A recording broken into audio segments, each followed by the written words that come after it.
Let's continue with the second part of the day, and as many of you know, right after the lunch break, that's the danger zone. That's the tough time to listen to presentations when we're all a bit tired. So that's why it's so good that this session is about the money. Like we call it the sponsor's perspective. We heard this morning from the major big leagues, we heard from new sports, and now during this session we will hear from get the sponsor's perspective on how your sport, water polo, could develop further.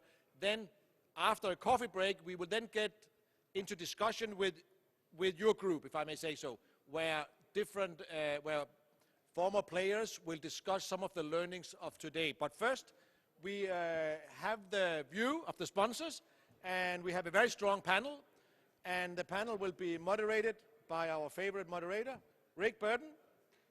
Please.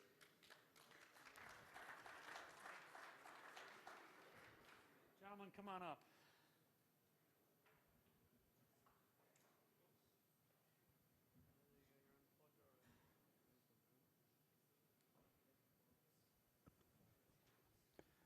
So, good afternoon, my friends. I trust you had a very nice lunch, and our thanks again to everyone who has made today possible, to the president of FINA, to Cornell, to the Mexican Aquatics Federation, Swimming Federation, and we're just so glad that you're back. We are the after-lunch siesta conference committee, I guess. We're the ones that are supposed to keep you awake after having had such an excellent lunch. And I think we've got an excellent panel. We got rid of most of the Americans, so we actually have a more diverse panel for this one, which I think is probably valuable for all of us.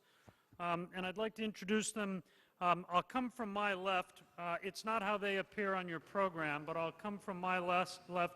Mr. Jonty from Dentsu and their International Sports Division. He's based in London. To his left is Keld Strudahl, the founder of BrandActivators, formerly from Copenhagen, but now from Lausanne, Switzerland. To his left, AJ Maestas. He is from Chicago, and he is the president of Navigate Research. And then first, and he will come up first to speak, from Italy, Mr. Giuseppe Musciacchio, and he is the head of brand development for Arena. Our intention today, this panel, is a view from the sponsor's perspective. And I will mention to you that I've been fortunate enough in my career to work both for a league as the commissioner of the Australian National Basketball League, for a brand, for Miller Beer, and we have Keld is from Carlsberg, so I've been on the brand side or the sponsor side, and then with an Olympic committee with the U.S. Olympic Committee. So I think between the five of us, we should be able to bring a very comprehensive approach to sponsorship and how we might want to think about sponsorship for water polo and for your specific country or your federation. So without further ado, I'm going to introduce my friend Giuseppe.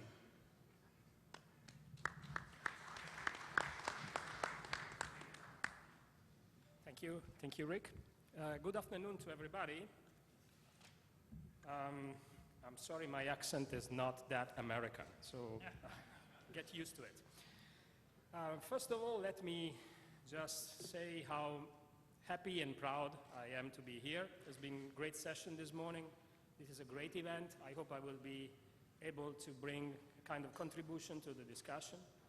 I'm particularly proud and happy to represent my company here this year as we are becoming, let's say, the new technical sponsor of the FINA World Championship starting at the end of this year. I think it's a very great, big achievement for our company, a company with history. As you can see in my first slide, we are very happy to be here, and we hope we're gonna stay here, let's say, for a long, long time.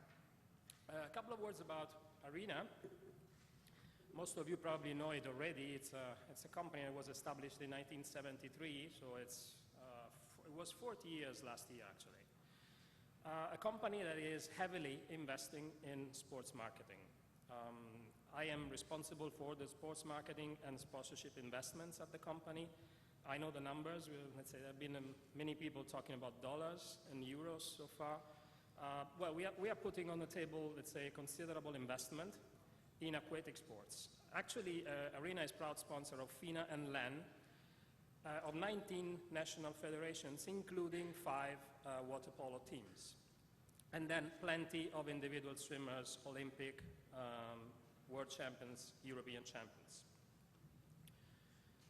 Let me just try to explain you, in a company like Arena, how does it work when we talk about sponsorship? Sponsorship is part of a system. It's not just cashing out money to do some brand slapping, you know. Of course, branding is important, but it's not everything. So when we talk about sponsorship in our company, we connect it back very much to research and development. The story is very simple, okay? We create equipment for swimmers. You can see here better suits. Of course, this is marketing. That's the name of the game. Marketing helps sales. If we sell a lot, we invest more, and that's the way it is. If we create good suits, good goggles, good caps, the best, let's say, athletes will wear them, and they will win medals. The medals they win become, again, marketing. It's newspapers, televisions, it's the social media. Everybody's talking about it. In their country, they become national heroes, and all their pictures are everywhere. And so they are associated to us, and we go with them, let's say, in this trip to, in a way, to glory. Then, let's say, there is a lot of other things surrounding this, the governing bodies, the grassroots activities. We are sponsors to clubs in many countries. We sponsor events. Of course, we invest in television, we invest in the point of sale, we invest in digital. But everything then comes together with the performance of the athlete in the pool, let's say, or in the competitive arena. Of course, there are many sponsorship opportunities on the market. Thanks God, there are also many brands that are competing to get attention, and competition among brands is very good for governing bodies and for the sports, because it means that there are more brands that are willing to invest on the development of the sport. Again, this is something that is not a general rule, but when we talk about our company, this is the way we try to, in a way, to assess if a sponsorship investment is worth it or not, okay? Assuming I have to choose among different sports, not just swimming, water polo, synchro diving, or whatever it is. The things I look at are the following ones. Let's say, how big is the audience? If you have many people practicing, then of course the business potential is higher. What are the values associated with the sport? We know that swimming, for example, it has a very good perception as a clean sport. Water polo is the same. We know that some other brands investing, for example, in cycling today are asking themselves, is it worth it? Because sometimes the image of the sport can be, let's say, damaged by episodes. Then the possibility to develop and sell equipment. This is very important, okay? I know that there's been years of debate, especially in swimming after 2008, when technology kind of was taking over on the sport, and I personally believe that FINA made the right thing in deciding to rule technology, because technology without rules is not good for the sport. But technology has a role, and I will spend a few more words about it. And then, of course, brand visibility, logos. This is very important. Why all these things are important? Because then I can go to my shareholders and show them that all this investment is generating sales. And you believe it or not, it works.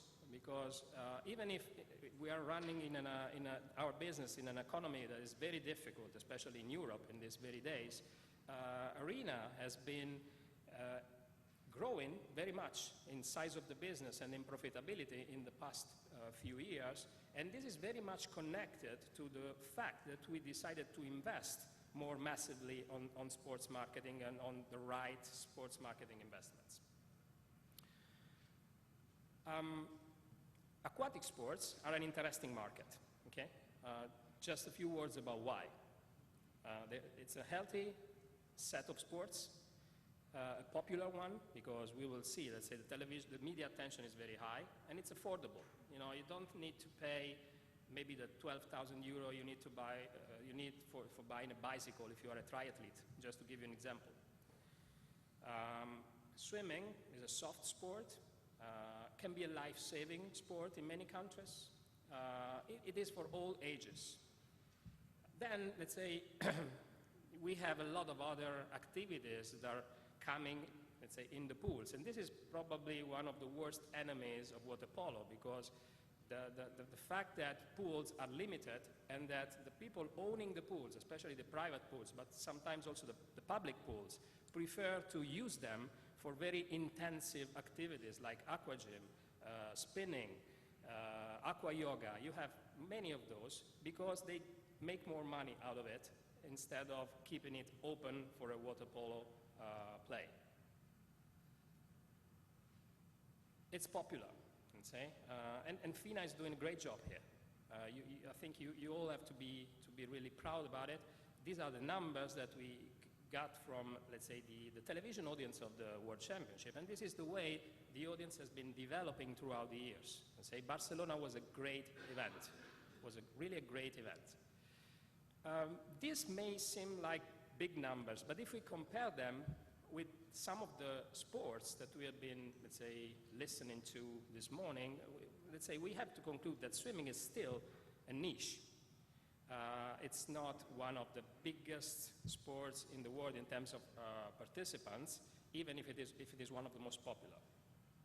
If swimming is a niche, then water polo is the issue, is a smaller niche. And we have to deal with it, okay? It's a niche sport.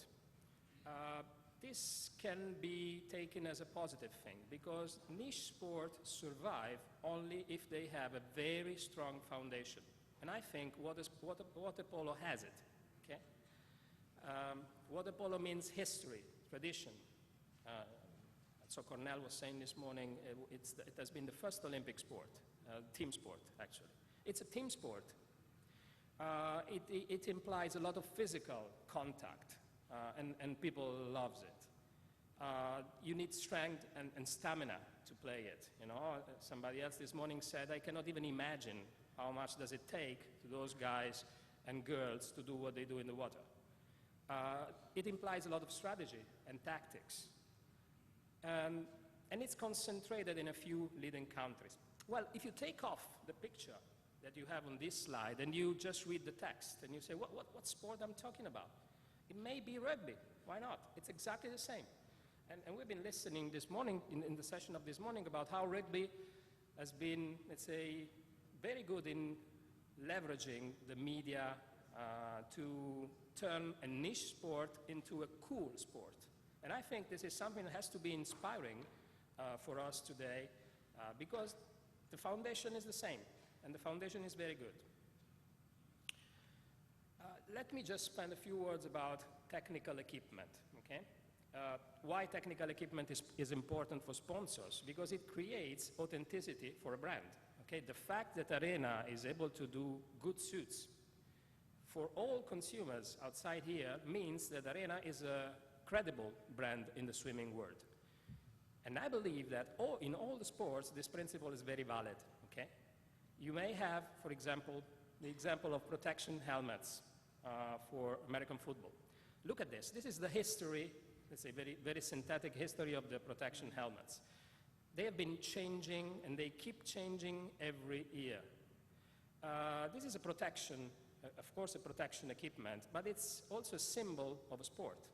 And I guess that if they were still wearing the same helmets they were wearing in the 60s, maybe they would be less cool than they are today. You know, this kind of image-driven stuff is coming through the equipment. The equipment can play a good role for the sports.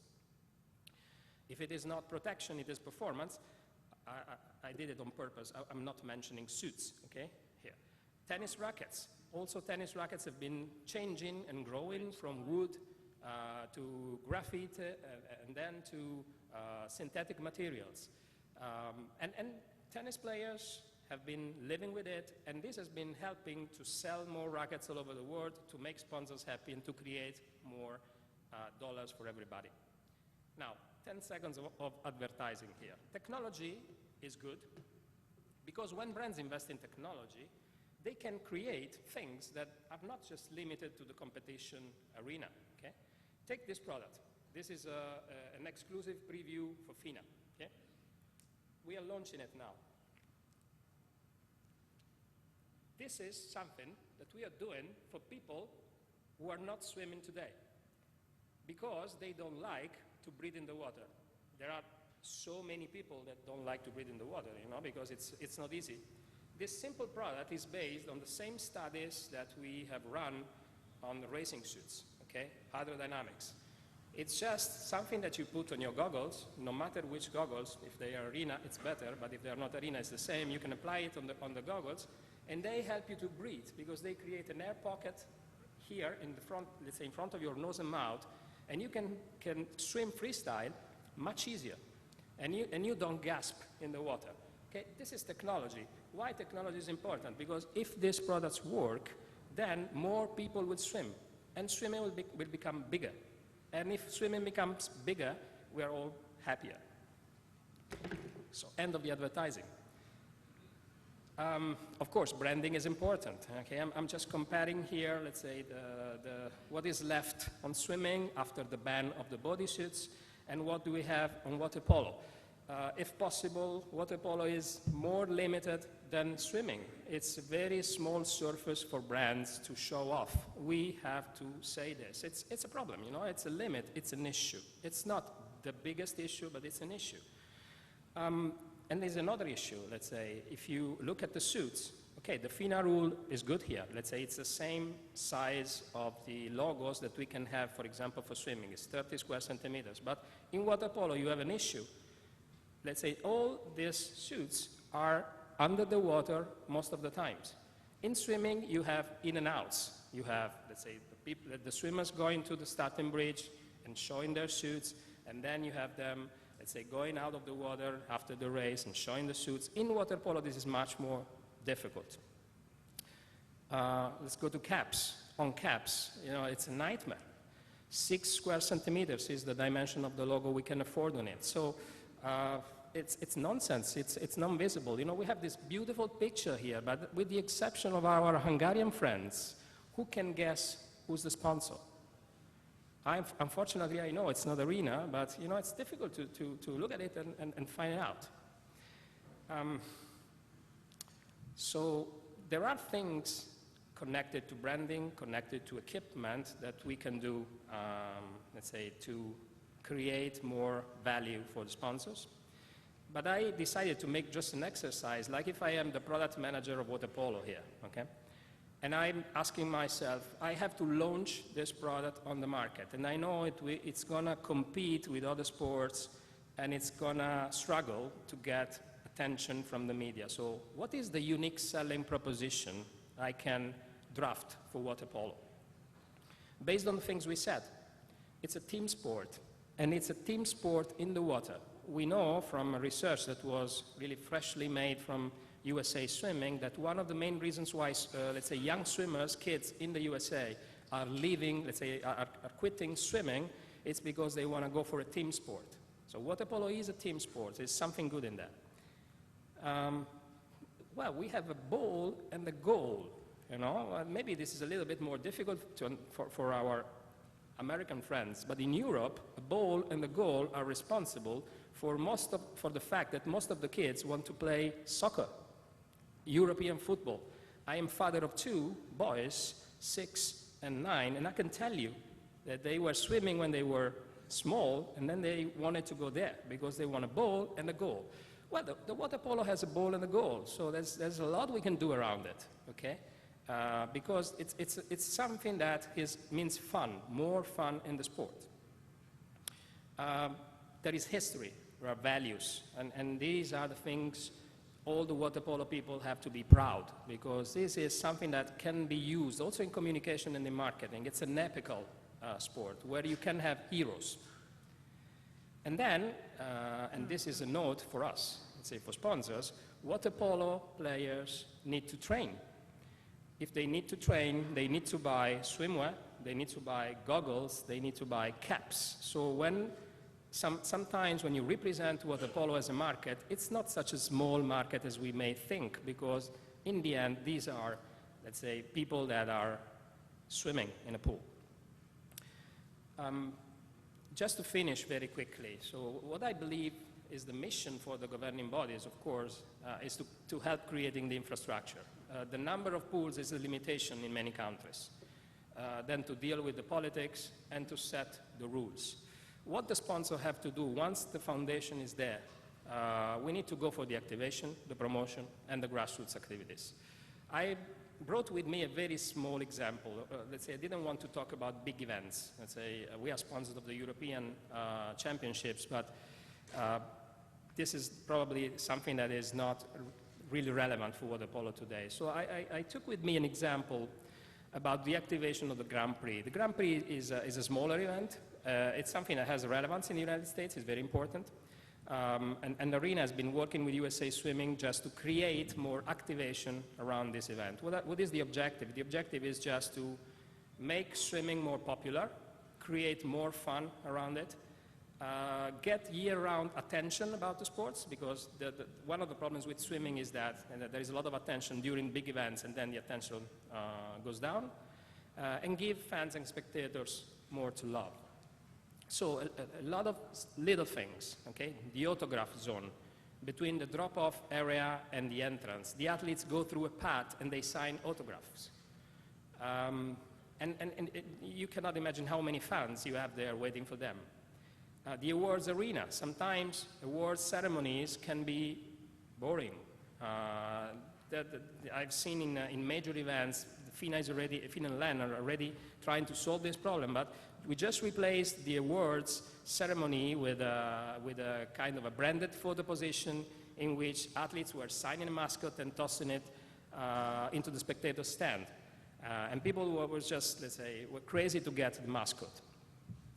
Media tours, this is very important. We organize media interviews, media sessions with the athletes.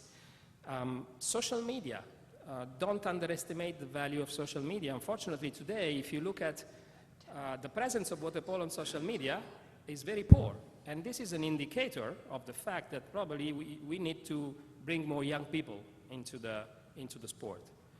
The Grand Prix view, so the opportunity to have big athletes, former athletes, for example, Aaron Pearson has been doing this for us many times, to come and talk to the young swimmers and create excitement and tell them how they can become a champion one day. And then they can have, let's say, a challenge in the pool. Let's say, I don't want to go too much in detail, but it's important to underline that if it works, it is also because in swimming we can use characters, we can use heroes. So the very last point I want to make, and I'm done, one of the things that we need in water polo is we need to create heroes, and I think we can do that. It's a sport that even in, let's say, in the way that it is portrayed in the pictures, it is very good to create heroes, and this is something that helps promoting the sports. Thank you.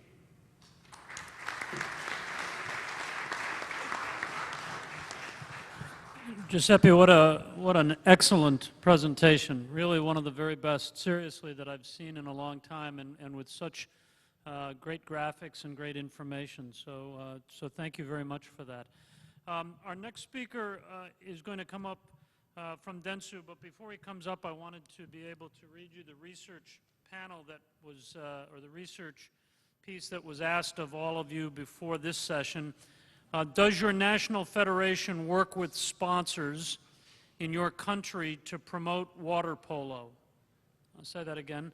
Does your national federation work with sponsors in your country to promote water polo? And the answer was 47% no, 44% yes, and then there was 9% that was I don't know or no response. So suggesting that nearly 50% of you believe that your federation does not work with sponsors. I think this is an interesting finding for our group. And on that note, I'd like to introduce Jonty Perry from Dentsu. Thank you, mate.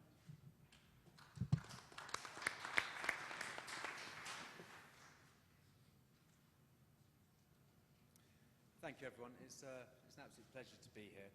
As Rick mentioned, I work for Dentsu in the sports division. For those of you that don't know Dentsu, Dentsu is the largest advertising agency in the world.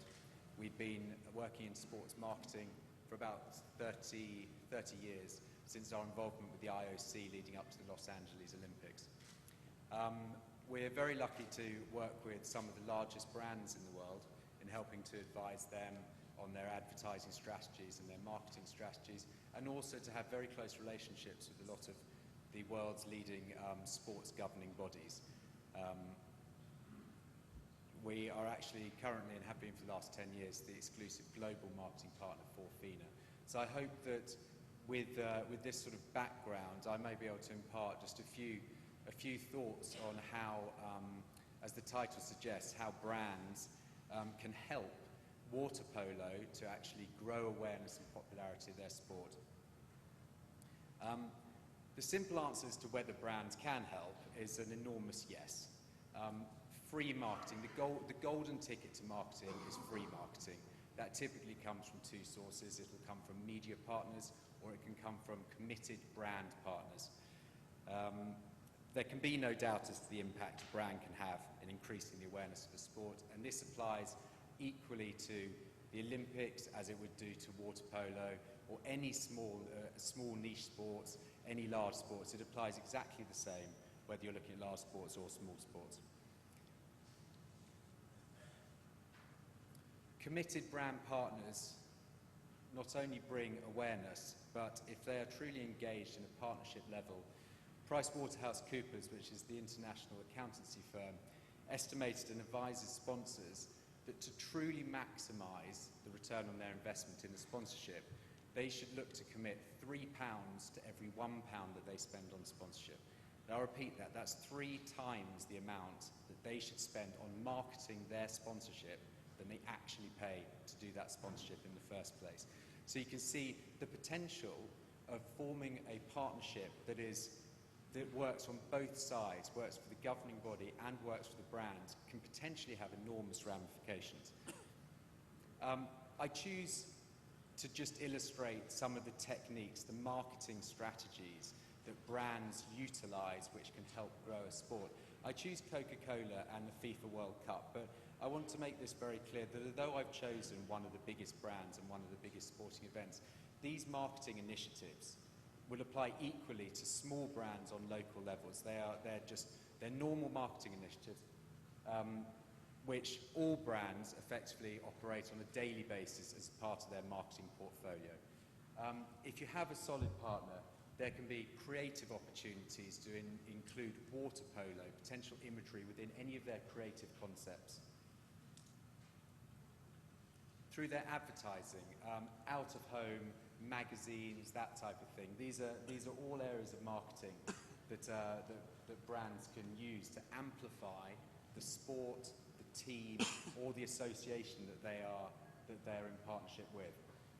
TV commercials, both online and through normal TV channels. They can set up and develop interesting, strong digital and social campaigns. And please remember that these campaigns are all funded by and paid for by a brand partner, by the sponsor themselves, not by the organizer. And I'm sure there are lots of people here today who are concerned and they see big brands, they talk of these large sports and think, but how can I possibly do this? How can I grow my sport when I have very little money available to me? Well, one of the key sources of this is with brand partners. On pack, I was very interested to notice actually in the tea break when I picked up a can of Coke, even standing in Cancun, presenting at a FINA water polo conference, I'm holding a can of Coke which has FIFA with the World Cup trophy. It goes to show just how, if you can get a very deep relationship with a brand partner who truly believes in growing the sport at the same as a partner, that it can spread through to on pack, in store, merchandising opportunities, experiential and promotional. Now, I'm not saying that water polo is going to pick up a brand that's going to immediately go out and brand the size of a jumbo. But all of these marketing strategies simply form part of their everyday marketing mix. They're not unique to sports marketing. So if you can get the right brand on board, this is where a relationship can potentially go. And this can be a very, very valuable one for water polo, as it can be for FIFA. It doesn't matter. So I thought probably rather than answer the question, what expertise can a brand bring to try and increase the popularity of water polo, I thought I might answer a slightly more basic and fundamental question is, how can water polo attract a sponsor in the first place? How do you do that? That's probably one of the most key questions, and I apologise if this may seem relatively simplistic, but the process is important and it's necessary, I think, to understand. There are probably 4 key reasons, well actually there's a whole multitude of reasons why brands might sponsor, but broadly speaking they fall into 4 categories. Geography being one, so can the sponsorship help that brand to target specific geographical regions or markets? Demographics. Can the sponsorship help that brand to emotionally engage with specific audiences? They may be based on age, gender, income level, seniority. Brand association. Can the sponsorship help a brand enhance its image? And marketing value. This is more tangible. This would be, can the sponsorship provide a quantifiable return on investment? Now, very often a sponsorship will be based on several of these, but it's an important aspect to understand, because in understanding why a brand sponsors, the water polo community can think of the rationale for approaching that brand in the first place, if they can identify where water polo would fit into this equation. So there needs to be a sense of honesty about where water polo possibly fits into the sporting mix. There's a lot of competition out there from competing sports. And it's a very, very competitive market. So understanding your strengths and weaknesses, you need to then identify the strengths. There's a huge strength in water polo in that it has a very attractive image and potentially values. This needs to be focused on. It also has once in every 4 years, obviously, the opportunity to showcase its sport at the Olympics. So if we go back to why brands sponsor, an obvious line and rationale, a reason for approaching brands would be to associate, a brand association, to align the values and the image of water polo with that brand to help that brand grow its own image. If that story can be sold, then you're very likely to find the brand will then look to activate and spend marketing budget of its own, which will both grow the brand and it will grow the sport. So water polo has an attractive image. That's not enough. That image needs to be defined, it needs to be brought to life, and then most importantly, it needs to be communicated to the brand partner. Now values is very, very important. By understanding the values of your sport, you can align that in a conversation with a brand, and if you can match the two up, then you'll be able to enter far more easily into a conversation with a potential sponsor. Water polo has some extremely strong brand values. All of these could be used to approach a brand that is looking for a similar association. Teamwork is always a strong one. So the next step, after you've identified and defined your brand values, the next step is then to try and incorporate those into everything that you do, through the branding, through your communications, through sales presentations. Everything that you are projecting to the outside world, to your sponsor, needs to be consistent, because it strengthens the assets themselves, and the image provides a consistency. You have a consistency, and that's important to sponsors. They like consistency. It adds greater value to their partnership. This has been done, and it was lovely to see the beach volleyball presentation earlier on, but I think beach volleyball recently is a very good example of a governing body who has done this. They have defined their image quite clearly, and then they've incorporated it into a lot of the activations and the events that they do. The next step, once that has been done, it's then important to ensure that brands can actually access your assets. We need to be able to provide a sponsor with various tools that they can take on board and include in their marketing. We need to excite them about that. So that could go from everything from the use of logos or a designation. A logo is in itself just a logo. It has no intrinsic value. It only has value when the brand decides to use it, and then the association is a powerful thing. And down at the bottom there, I highlight, which I think has come up before, photography and the use of ambassadors. This does seem to be a recurring theme, how water polo can best use some of their personalities and their players. Red Boleros is a very good example of a rights holder in a niche sport that utilizes photography extremely well. They're very, very consistent with their photography, and their sponsors utilize that photography in their own marketing campaigns. And that's a key point.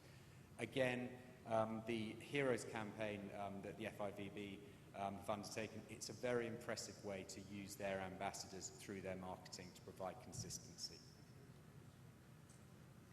Events, this has also come up as a recurring theme today, that utilizing, this is a very important touch point on a local level between water polo and its potential audience.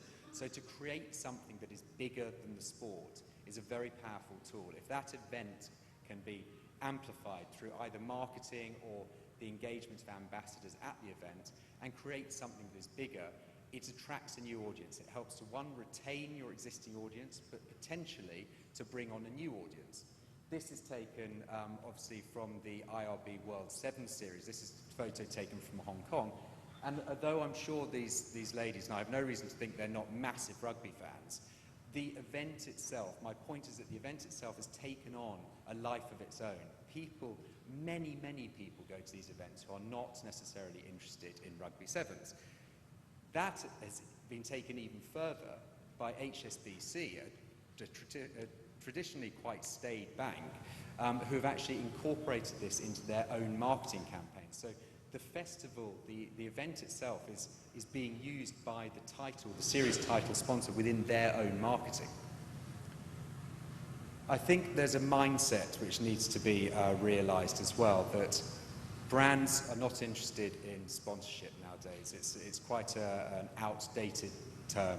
Brands are excited by partnerships, particularly on sports like water polo. If a brand can be excited about growing the sport along with the governing body and having some influence as to how the sport is grown, and I'm not talking about rules, I'm simply talking about the growth of the sport through the marketing channels, then selling the very big picture to the brand is a very important mindset to have.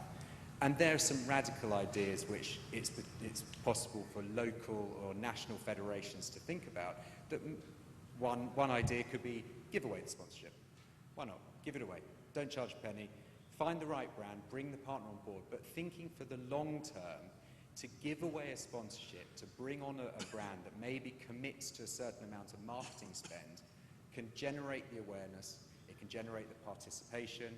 As that generates the excitement, there's a snowball effect, and it can help to grow the game locally.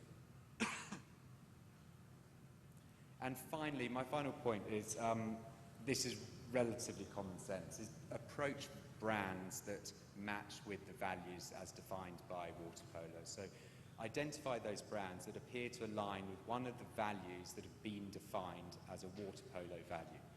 And the possibilities are endless. There are brands out there, some which may be surprising, some which may not be surprising. An alignment with a healthy value, for example. An alignment with sexy cool. There are plenty of brands out there that may do that. There's all kinds of... the brand values and that definition is absolutely key, in my opinion, to attracting the brands. It needs to be very clearly defined. So as a very quick summary, committed brand partners will promote the sport through their own marketing initiatives. This ultimately means that water polo doesn't need to spend its own budget to do it. Play to your strengths. There is a strong image that water polo can create, and that will attract new partners as long as it is carefully defined. So define it, bring it to life, and then communicate it across everything that you do. A focus on key assets will help to engage with a new audience. And the mindset needs to be partnership, not sponsorship. Be open to suggestions. Think, what is the long-term effect of bringing on board a partner? And if the mindset is long-term partnership is the way forward to grow awareness, then be prepared to play with what you're offering to that brand. And I suppose the key is that this probably needs to be grown from the ground up. There is a snowball effect, so by growing that local audience, that'll increase participation and engagement with people coming to the events. That itself will eventually start to attract more TV coverage.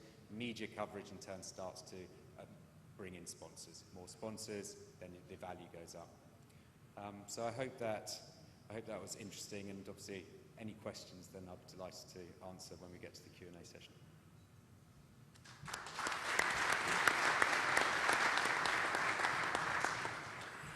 Thank you, Jonty.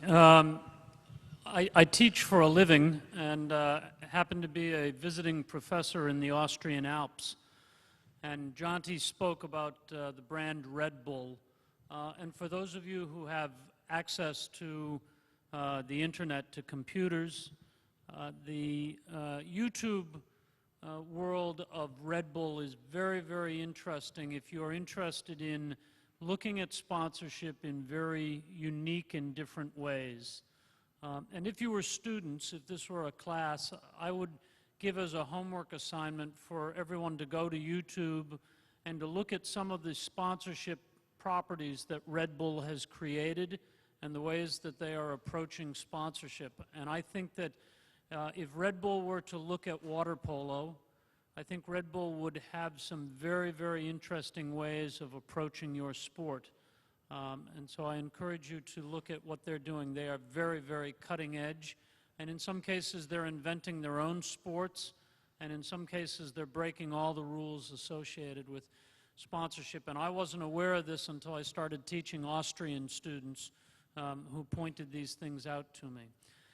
AJ, you're up next, and you study sponsorship for a living, and you record good sponsorships and bad ones, and whether they returned on their objectives or whether they returned on their investments. So I would like to ask you to come up, and we thank you for your time here today.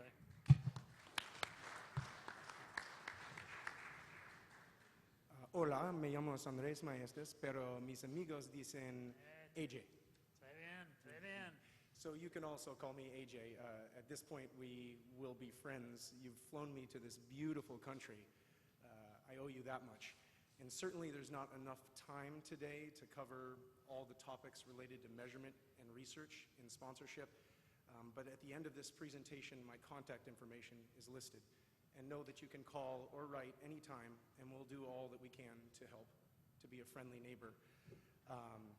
I'm half Mexican, by the way, so I feel like I have the right to say bienvenido a Mexico. I'm obviously half ugly American.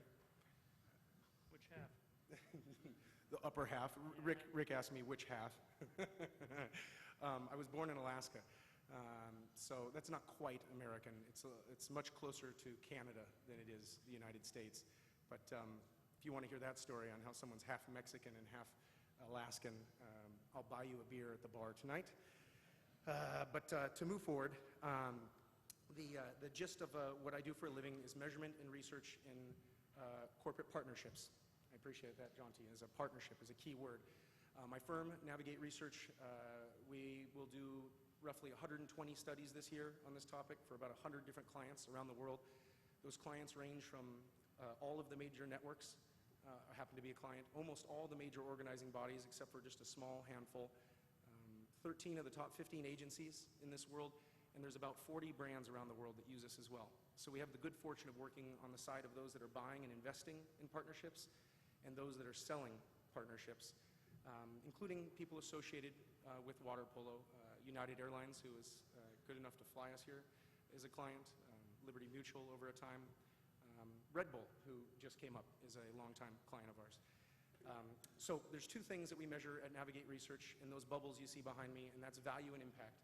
And the value or efficiency and impact or effectiveness questions help you understand what makes someone become a fan, makes someone attend an event, how much they're willing to spend on doing that, as well as many of those same metrics in the world of corporate partnerships. What is that partnership worth? How much can I charge?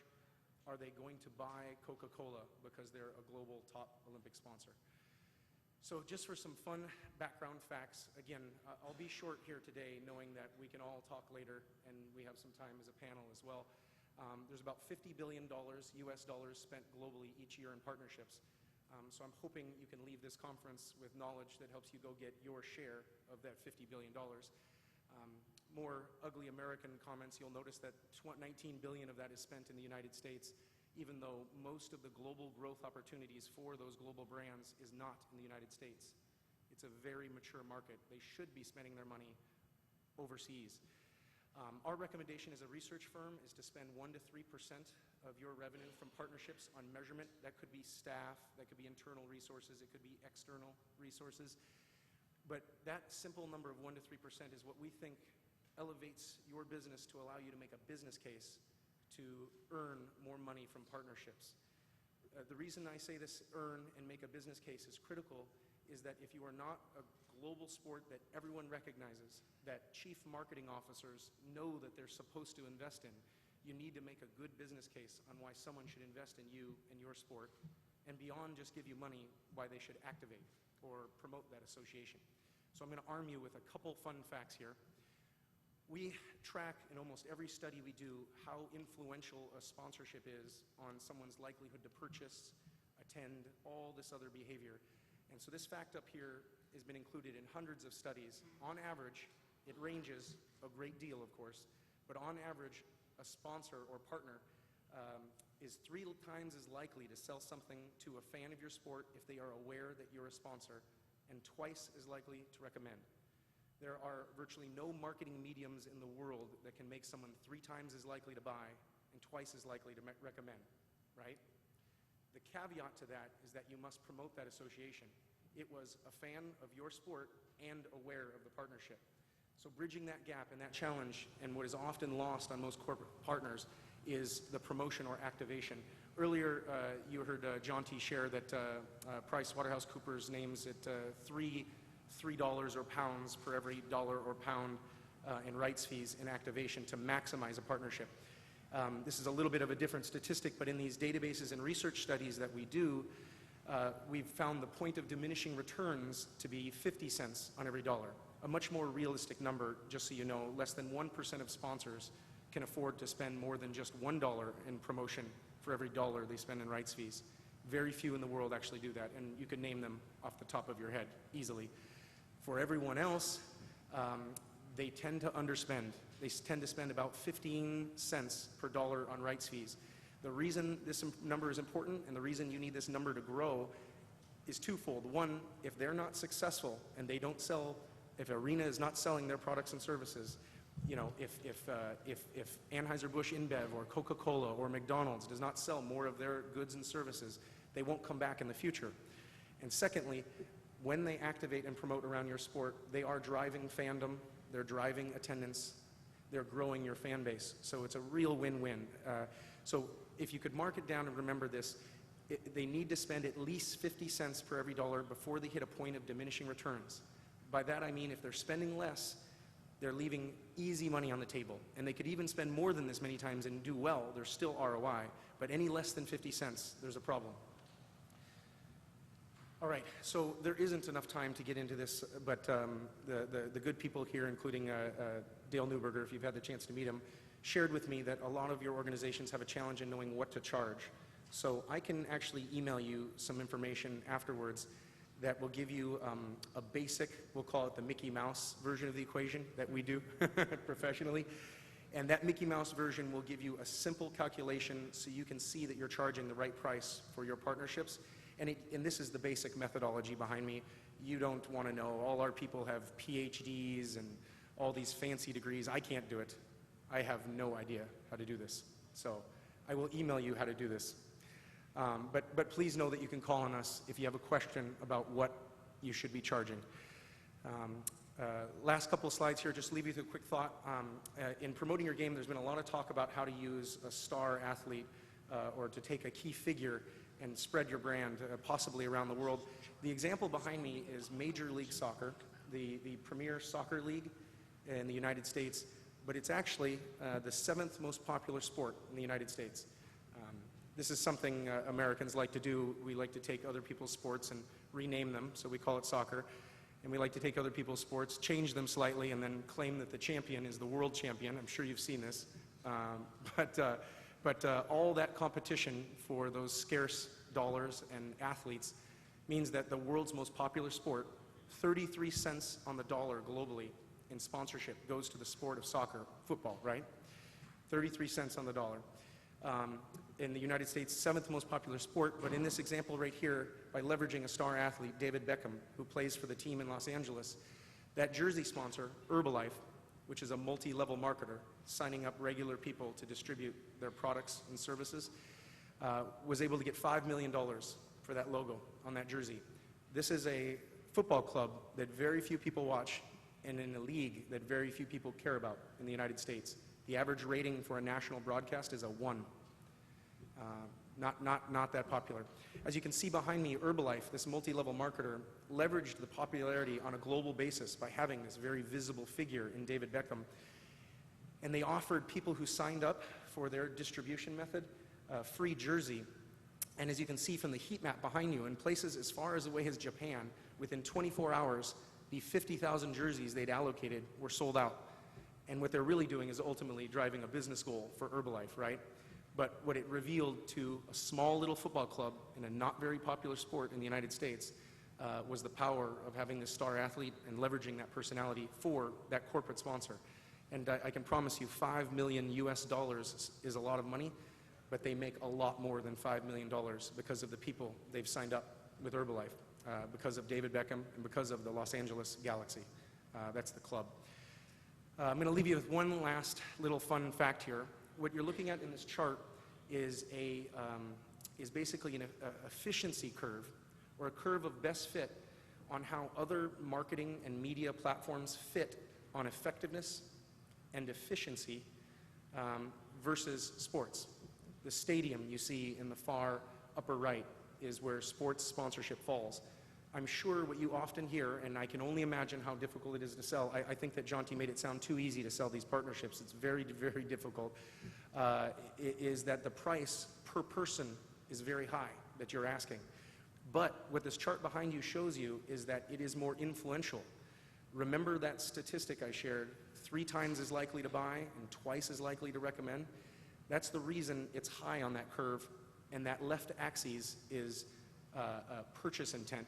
But if you did it for other factors like awareness or positive association, it has a similar curve. The only thing lying off this curve, and my final point for you today, is that we're actually, in 1 week, we released the industry's first comprehensive study on social, digital, and mobile media in sports. And that colored blue dot up there represents social media. And that's where it lays on this graph. As you can see, everything else fits and makes sense.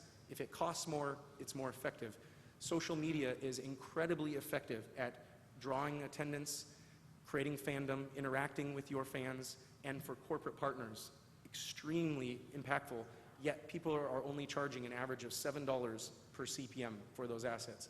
So it's just one little nugget of information, but if you are underutilizing social media, and we hear it every day that we should be doing more social media, this is factual evidence that shows you the business value of where social media lies on this map. And as you can see that arrow, it belongs way over there with all the sports sponsorship specific assets. Again, my information is up here. Oh, it's not up here. What a shame. Wrong version. Well, I have a few business cards on me. I think they'll be mailing out the presentations. If there's anything I can do to help from a data perspective to give you evidence on how effective or efficient sponsorships are, please call on Navigate Research anytime. Again, my name is AJ Maestas. Very nice to have met you all. Thank you. I think we are tweeting out live right now worldwide from what is going on here at this conference, so that's proof positive to what AJ just spoke about, which is the power of social media and how cost efficient it may be for your federation. Our last speaker, originally from Copenhagen, and Carlsberg Beer, one of the great global sport sponsors of all time, and a pleasure to bring Keld to the stage now. Thank you.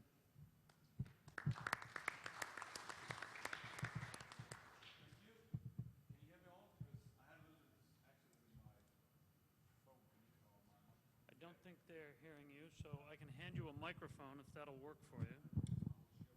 All right.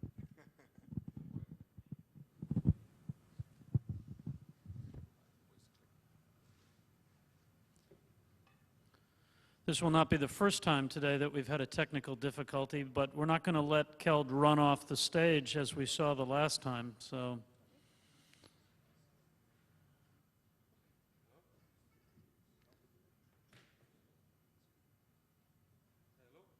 Not yet. We're going to take questions and answers shortly after Keld's presentation, so if you've heard anything yet so far today that you'd like to ask more about, we certainly encourage you to get those questions ready. I also want to put in a plug for any of the panelists. We've met backstage or in the green room quite a bit, and all of them are incredibly approachable. And I think all of them would very much comfortably spend time with you, talking to you about your specific country or your particular challenges. So I encourage you to make time for them. Do you think you're ready? Am I ready? Can you hear me? Fantastic. There you go. All right, thank you very much, Rick. Yes, my name is Keld Strudahl, and I have a long track record in Carlsberg beer, where I was I've been working in marketing for almost 22 years. And I've been a CMO for the last 10 years, and I have literally been involved in every sport you can think of, except from water polo. So that's a great start to start talking about water polo when I don't know anything about water polo, so to speak. But 2 years ago, I decided to become my own independent and try to think about how could I advise people who have been coming to my office for literally 20 years and tell them why I should sponsor their property. Or on the other side, I want to tell brands how they can connect to sports and get a fantastic mileage out of that, as we heard earlier on today. So that's a little bit what I'm doing today. So my role here today is maybe to be a little bit more humble in my approach to this, but also to be telling you the reality, where you guys are, and also where I think you should go in the future. If this works, I hope so. There you go. Okay. A lot of people today have said, why sports? And I don't think I want to answer that one, because I think we all know that sponsorship and sport works really well together. We've seen a lot of evidence for that one. But I think one thing which is very important to look upon, and I'll be a little bit going against the wave here again, because in all my years I've been working, I also see that sponsorship is a mix of emotion and business. Regardless of what people are saying, that you can measure everyone down to the nutballs and say that, that's also very true. You can do that today. But the strength of sponsorship is really that there is an emotional part of it. And I've also been in many years trying to convince my board when I was at Carlsberg to say, well, it's all fact-based. And it is fact-based, for sure. And we've been great at developing that one. But there's one tiny thing which is very important in this whole equation. That is that you make sure also, and that's also where the sport has strength, that it's all about your passion as well. It is a bit hard, and hard currency, and a strategy, and then I can guarantee you'll get the return of investment. But it's a balance, because it's not supposed to tip over and become purely emotional, because if it's purely emotional, you'll not get the hardcore facts involved. So that's just a little bit my own little equation I'm making here, but that's very keen. I hope now it changed by itself. But anyway, I want to talk a little bit about old thinking versus new thinking. We all come from a world where, and when I'm talking to people here today, whether it's water polo players or it's delegates, everybody talks about the fact, well, we can't get enough branding on water polo. We cannot get enough branding. We need to have the TV contract in place. It's a little bit old thinking, to be honest. It's good if you can do that, for sure. What happened to my... Okay, anyway. But it's really important that you think a little bit differently. It's all about getting to the next side, to the right side of this equation. That is to say, it's all about brand activation. Because the days are over where you can go in and get really big TV contracts and only talk about how much exposure you can get from your particular sports. There's a few sports you can still do that. We heard some of them this morning, and I'll also come back to football, which actually was the reason why I was supposed to be invited in here. But I will play down football a little bit, but I'll come back to it also just to tell a little bit where football are. But to me, it's all about really taking the brand activation, really about make sure that actually the property you're offering is fitting right to the people you're talking to. So I made a little bit of this chart, maybe it's a little bit complicated, but what I'm saying is that it's going from the sponsorship approach, where it's all about buying and selling, and sorry, but that's also a little bit what Dentsu do, but it is all about buying and selling, but nowadays you should sell content. It's all about what can you offer as a content. And that's a little bit of buzzword, I know that, but it's all about making sure that it's not about just the logo on the hat or on the perimeter board in football, but it's all about what can you actually offer, which fits right into the sponsor and how you can leverage it. It's all about having the engagement, the experience with what you do. As soon as you have that, then you start creating this brand loyalty, which is so important for all companies out there. That is to be having the fans, the consumers, being loyal to your product. So that's a key thing. I always took the word, beer is very simple. It's very simple. When I first started beer at the brewing company, it was all about, my boss said at that time, well, it's what you drink and it gets out again and that's it. So it's a very simple product. But I also make it sure that sponsorship is relatively simple. And I always said to my people, it's all about finding some critical factors when it comes to sponsorship management. And sometimes it's easier just to take a small little aberration of things. And we're not going to Egypt now, but I'm just saying that Cairo is what I ask people to think about when they think about sponsorships. And that's, of course, mainly from a sponsorship point of view, but I think it also works quite well from the property owner's point of view. Because we also heard that a little bit before, but Justin was saying that consistency is important. Every sponsor wants consistency in what they're doing. They don't want to jump in and out of things because it's too costly and it's tough to get the organization behind it. So everything, what I did with Carlsberg was to make sure that we're always consistent in what we're doing. So everybody keeps saying to me, well, why are you always in football? It took a long time to be in football, but it was a lot easier because now we had this in and it fits so well with the target group. So, and it was more easy for the consumers to understand what Carlsberg was all about. It was all about football. Then there's attention, and that's where hereby I mean awareness as well. Of course you need awareness when you do sponsorships. I think everybody will be lying if they say they don't need attention. But I think there's different means and measure of how you want to do attention and awareness. But it's important that in a package you offer attention and awareness in that one. Next point is innovation. And here I'm not talking about fantastic, sophisticated product innovation, but it's all about being innovative in your approach. And that is regardless whether you're a sponsor or you're a property owner. That is to make sure that you think innovative when you approach a particular sponsor or a potential sponsor. I'll give you a good example from the world of UEFA. When we signed a contract with UEFA for the European Championship in Portugal in 2004, it was the same standard as we saw before here. It's all about right package, hospitality tickets, and blah, blah, blah. So we said to UEFA, we want to challenge you. We want to do something special. So you need to help us coming up with some kind of a sole exclusive rights which Carlsberg owns. And UEFA thought about that, came back and said, well, actually, MasterCard has just agreed that they don't want to do the man of the match. And I think you all know what man of the match is, that that's the best player of that particular game it's playing. So at Euro 2004, there's 31 matches. So UEFA came to us and said, well, this is a great idea for you guys. You can use that, and we only have one thing you have to promise us. You will only bring celebrities in. So when there's a man of the match, so if David Beckham, which actually played at that time in the tournament, when he wins the man of the match, we want to bring in a former celebrity or a former player or a celebrity who's handing over a trophy. So we went back and thought about that and said, well, come back to UEFA and said, no, it doesn't work. I said, but why not? So first of all, I mean, we don't want to bring in a celebrity to hand over a trophy to a player. UEFA claims that football is the people's game. So we said we want to bring in a fan.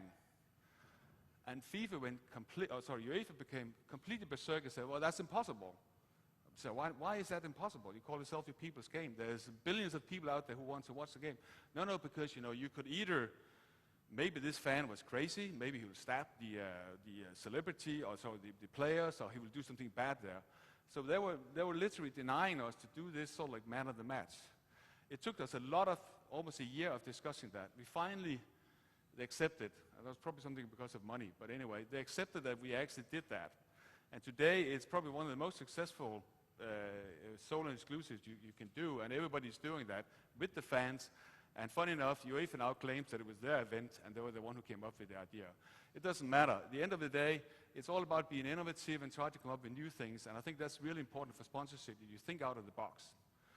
Next point for me is relevance.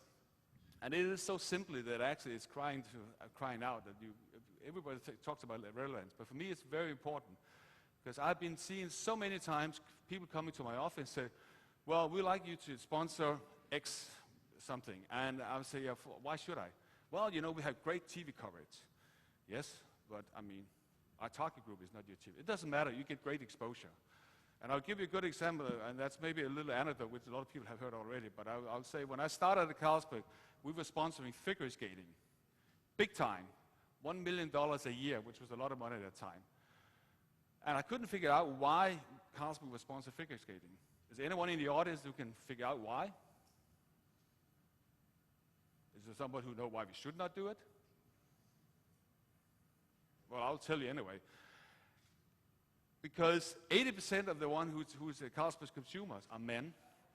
80% of the people who's watching figure skating are women. So that doesn't really fit. But nevertheless, you know, Carlsberg spent so much money on that one because it was all done by heart. We had people within an organization who was immensely in love with these different figure skating princesses, and there was an opportunity to go into the kiss and cry area and hand out flowers and stuff like that. It was all the emotion. I mean, but that was proven by fact. So relevance is really important, and it's something I cannot say too many times because it often, and it still happens, that people are not thinking relevance when it comes to sponsorship. Last but not least, organizations are really keen. Organization goes both sides. So from a sponsor point of view, I would not recommend anybody to sponsor, for instance, water polo if they don't have an organization who can lift and leverage the organization who's handling the sponsorship. And so likewise, it's also important that actually the property owner knows what they're offering. And a lot of property owners are actually coming in and just selling the rights, and then they say, well, let's get out of here again. But what is really important when it comes to selling sponsorship and maintaining sponsorships is that actually you know how to work with the organization. You need to have the right people inside your organization who understand sponsorship, who understand marketing.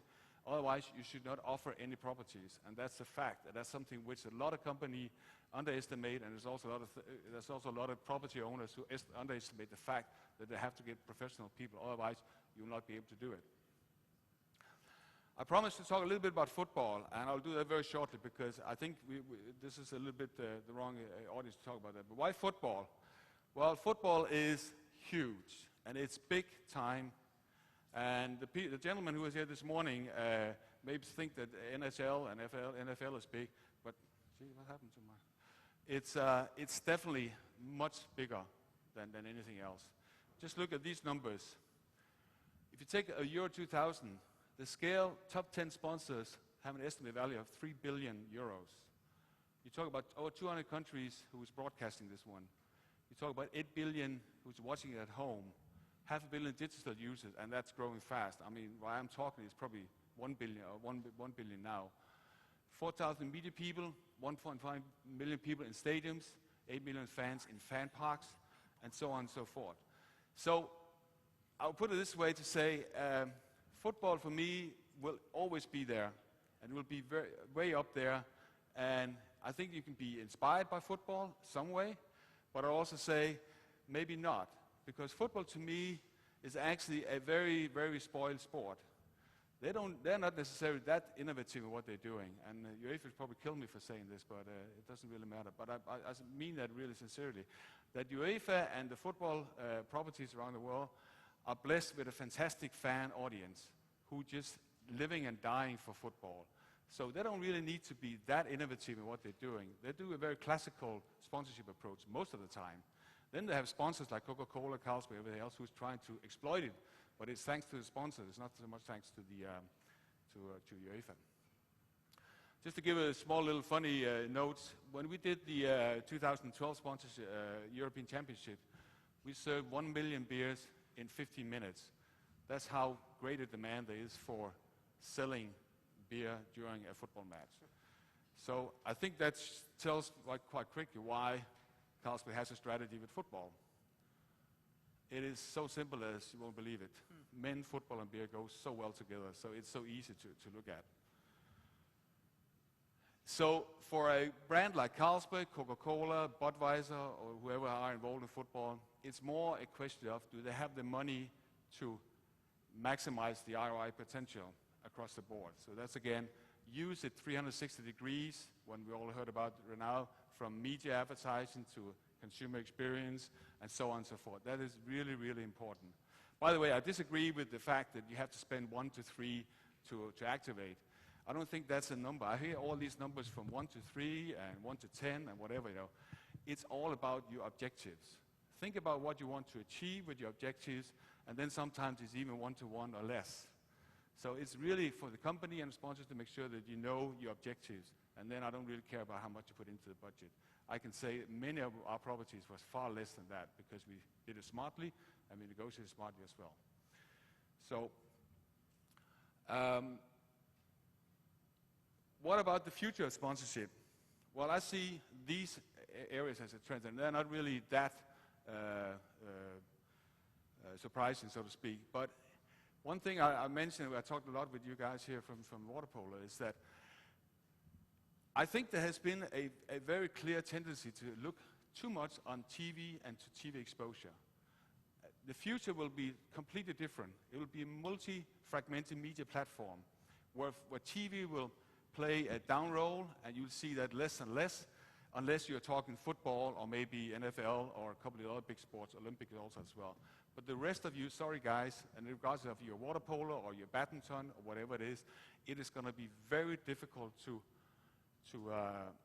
get the TV funding around here, because that's not happening anymore. It's all different platforms, from consumer experience, content as we talked about,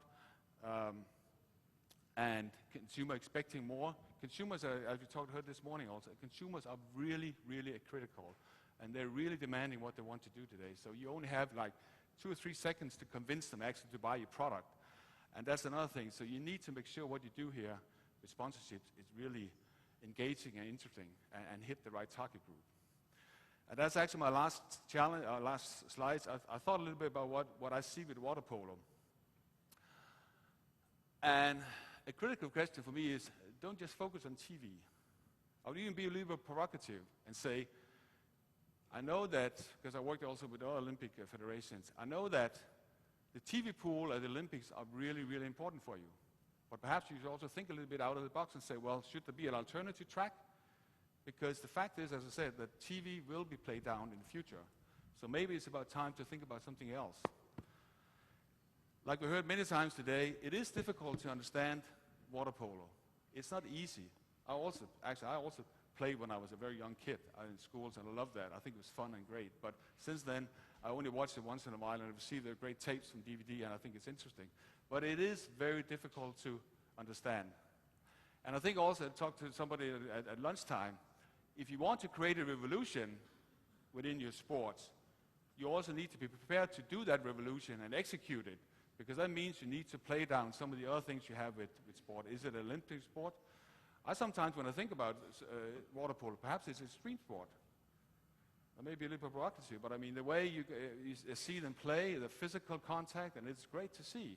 It's just, sorry about this. I don't know what. Yeah, okay. But I think it's important to think about that. And also what I hear here is, do you want to promote everything you have? I have a question for you. Why is it called FINA? Why is it called FINA? Nobody out there understands what FINA is. Why don't you call it World Water Polo Championship or whatever? And maybe you should focus on a few one of these sports instead of having the whole. And I know a lot of federations tend to do that. And I think that's a little bit critical. I think if you want to take it to the next step, you need to focus on something and not all of it.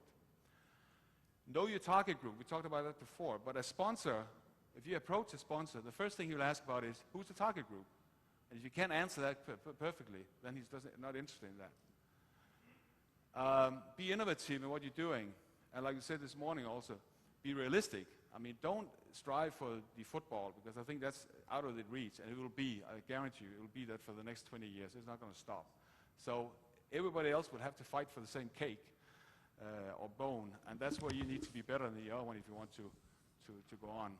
And also, stealing with pride doesn't hurt. That's a motto within the beer industry. We steal with everybody, but we steal with pride. So I think that's sort of like the message to you. I think there's a great opportunity. What I see here in the water polo is actually great, but you need to start with the basic and build it up instead of thinking about you strive for the stars immediately. And that takes a lot of courage, and it takes a lot of sort of like strong people to really work with that, and that'll be my message to you. Thank you very much.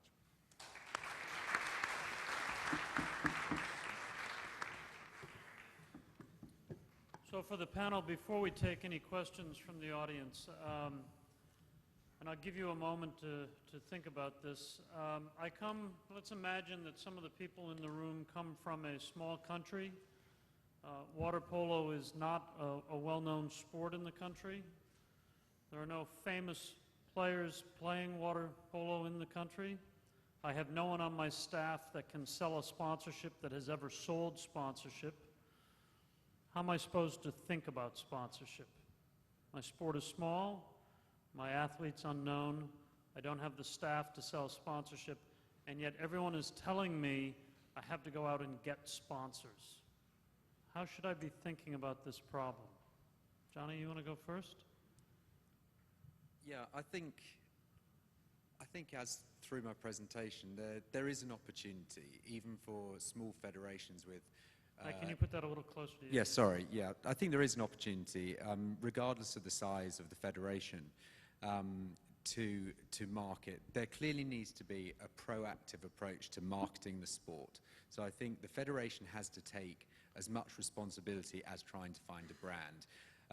I think if the federation goes out there and uses whatever limited marketing budget they have to promote an event, for example, and spends a little bit on creating an event with an audience, once they've then defined what it is those values are, you don't need an ambassador, you don't need a famous player, you can concentrate just on these set of values that are appropriate only to water polo.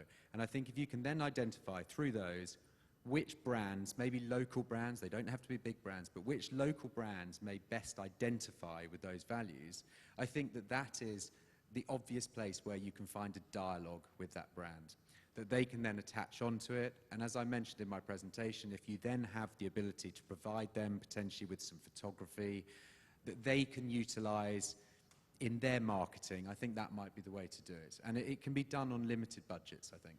I think Giuseppe pointed out that so many of your athletes are just heroic ideals. The water polo players are great athletes. And I have to imagine that the values that they represent, courage and stamina and strength and physical reliability, these are values and winners, that many of your athletes are winners. These are values that I think sponsors look to identify with. So we can go down the line, and AJ, there's a microphone next to you there. Yeah, Keld, do you want to go next? Yeah, well, I just want to continue on what I said before, because I think it's really important that you know the basics first of all. And I think it's interesting what you said in the research. There's 50% who doesn't have sponsorships. That also, to me, means that actually a lot of people have not thought about how to approach sponsors. So first of all, before you go out there and think that you can get whether it's a minimum budget or a bigger budget, you need to do your basic. And it's not that costly. It's just to sit down and really try and figure out what is that water polo stands for and how do you want to approach, and do your research on which sponsors you like to approach. AJ? I would personally concentrate on opportunities that are endemic to the sport.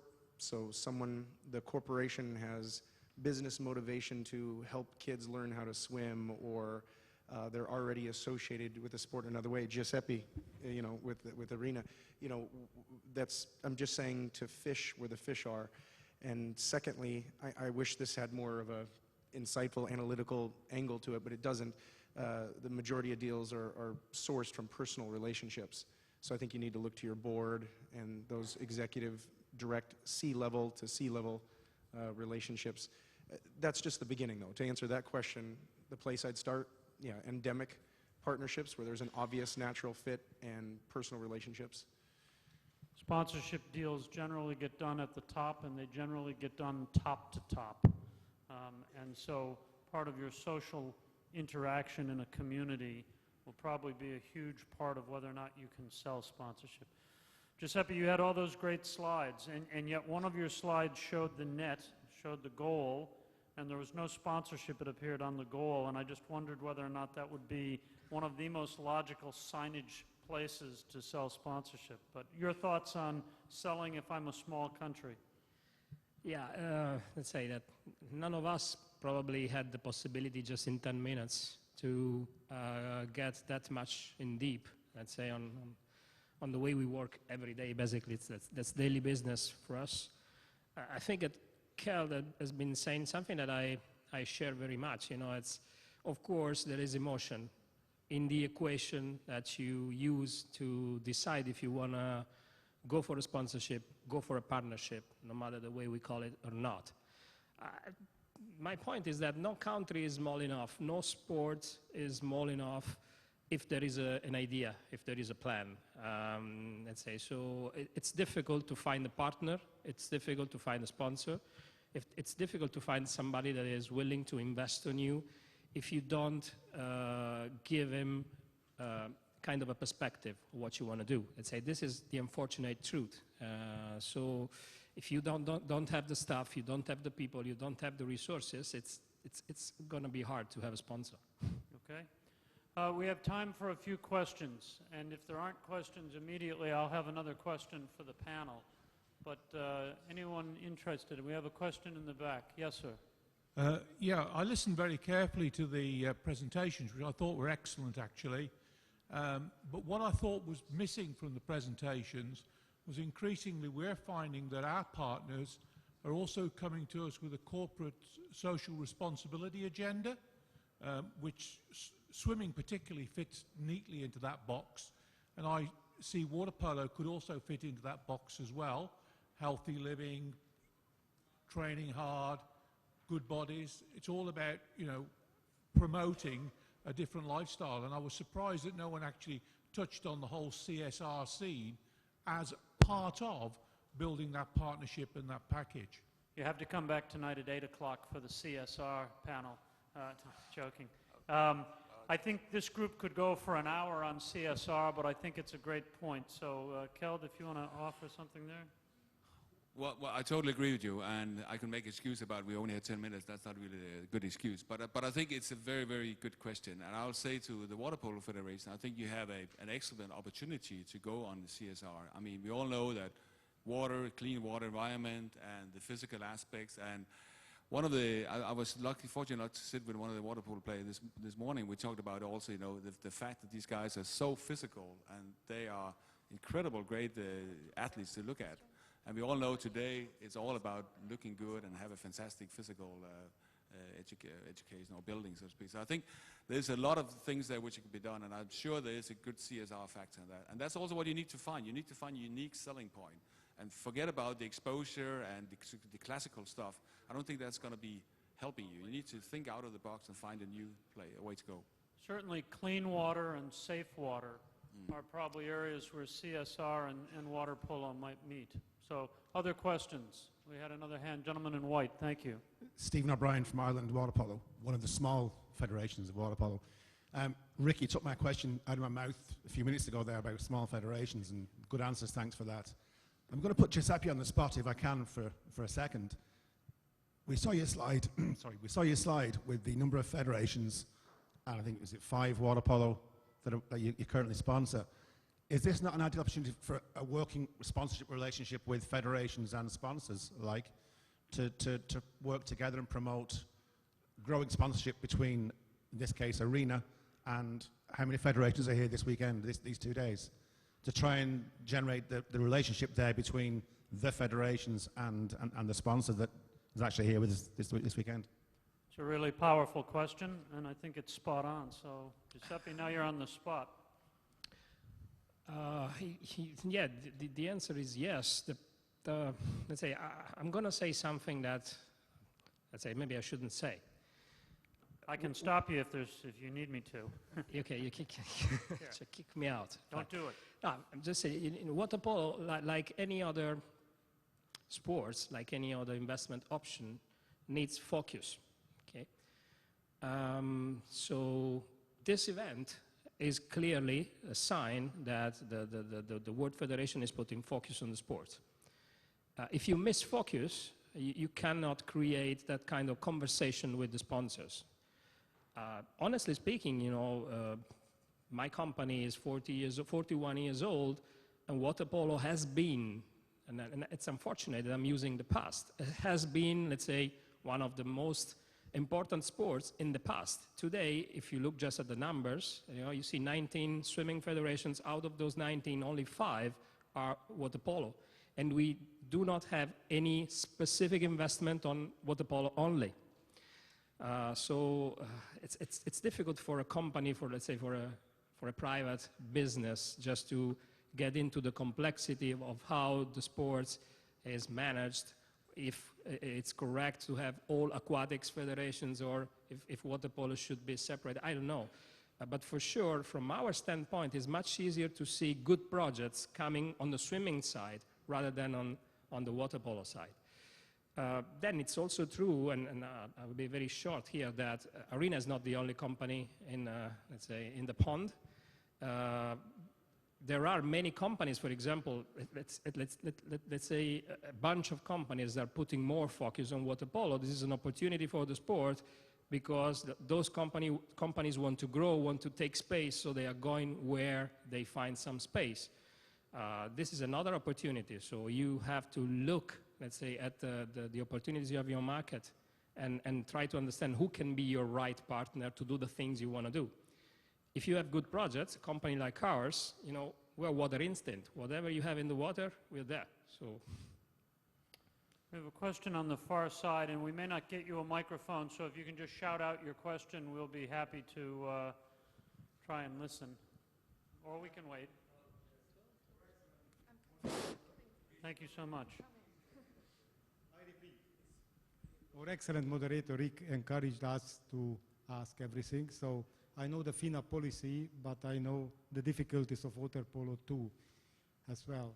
And we know well that the size of the swimming suit is very limited of the water polo player. If I comparing, for example, Red Bull airplane, that was marvelous, and also the Formula Uno, they have a lot of spaces.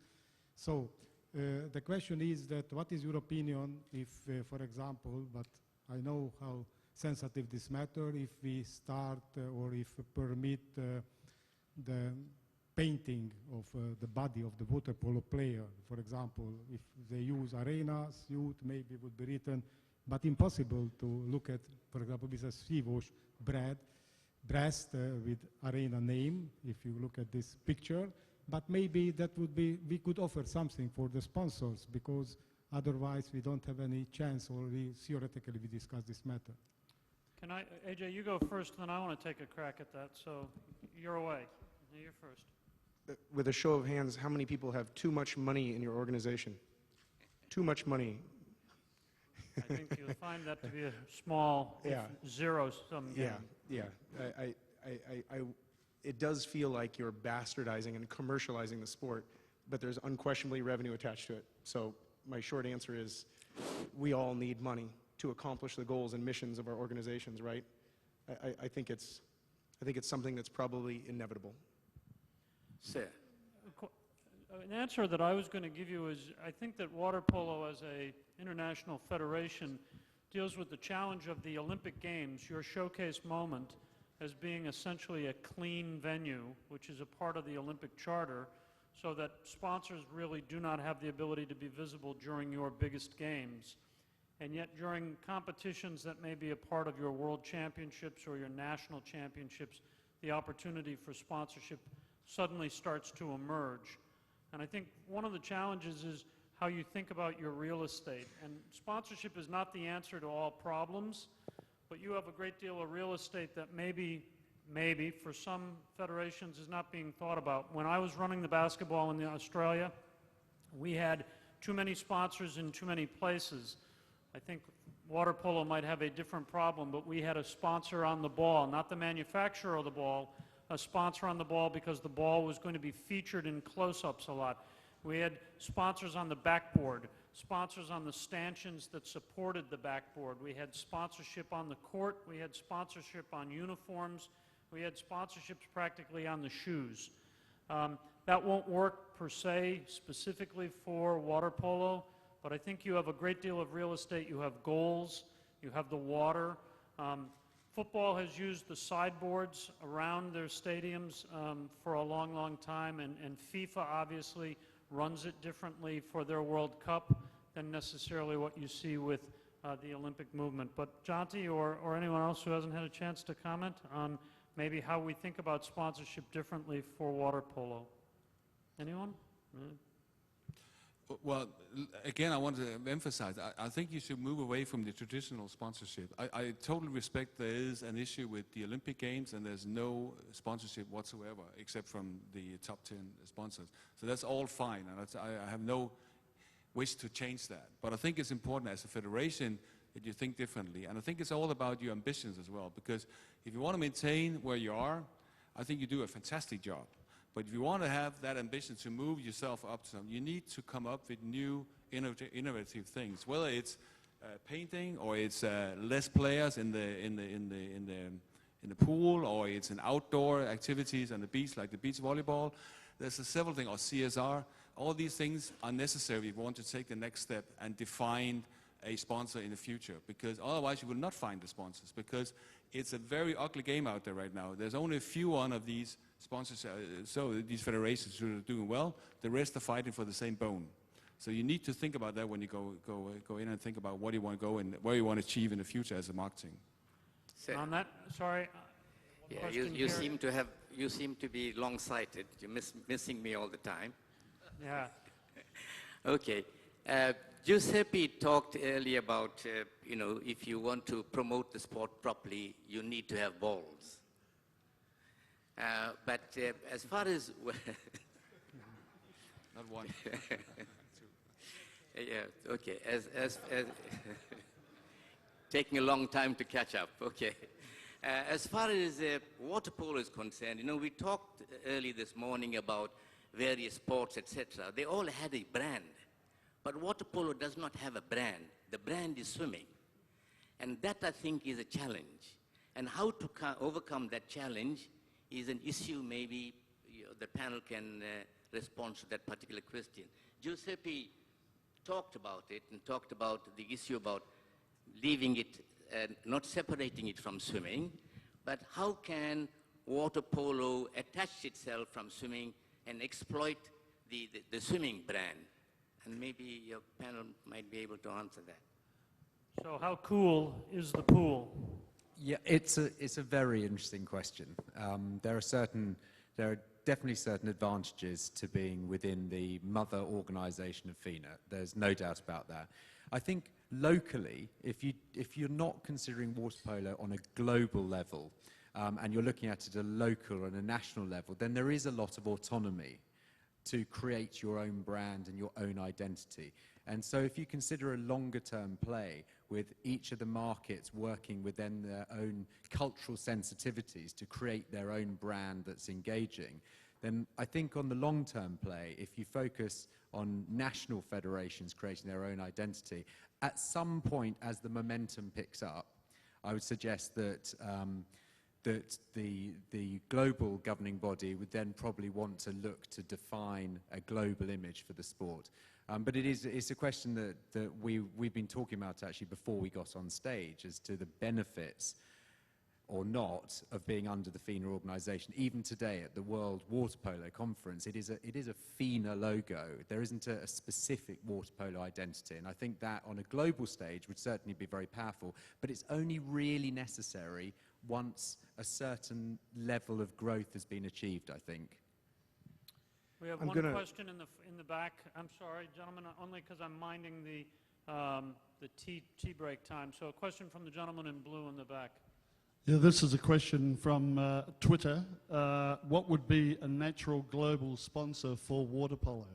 What would be, and AJ, we'll let you take that because you were starting, a potential global sponsor for water polo. Am I sitting next to him right now? No, I really don't have a quick answer, if anybody does. So there should be five snappy answers right away. Who would be logical for a worldwide sponsor? Someone who makes water? I would put Evian up there. Keep going. We got to come up with 4 more before we can get off the stage. Procter & Gamble, all things body, health, and wellness. Procter & Gamble, because their whole campaign is about mothers, and you can't have athletes without mothers. That's 2 of the 5. I need 3 more. I'm going to slightly duck out on this and go back to my previous point that at the moment, with the awareness and the TV levels, it's very difficult. It'd be very difficult, now and impossible, to find a global brand that would attach to water polo. So I think it's more relevant to think nationally and which brands within specific countries might be interested in aligning with the... Couldn't agree with you more, but the question was global sponsors, so I need 3 more before you can get off the stage. Well, my answer is also a little bit provocative, or reply, because I don't think you'll find a sponsor before you get your basic rights. I could point out a lot of different things, but again, you need to get your basic rights before you find a proper sponsor. Otherwise, you will find smaller sponsors which you're happy with for 1 year, but it's consistency, gentlemen, that's important. Can I get Carlsberg from you to get to 3? So Carlsberg, that's our 3rd, all right? Subway. Subway, which was used earlier, there's That's 4. the healthy angle. And I need a 5th one. I'm just the research guy. I can't do this. Yeah. Red Bull. Red Bull, because water polo is a high-energy sport, and there's all kinds of incredible things that you can do in the water. Gentlemen, I want to thank you so much for your time, and I want to bring Lars Howe Peterson back up. Thank you so much for being with us.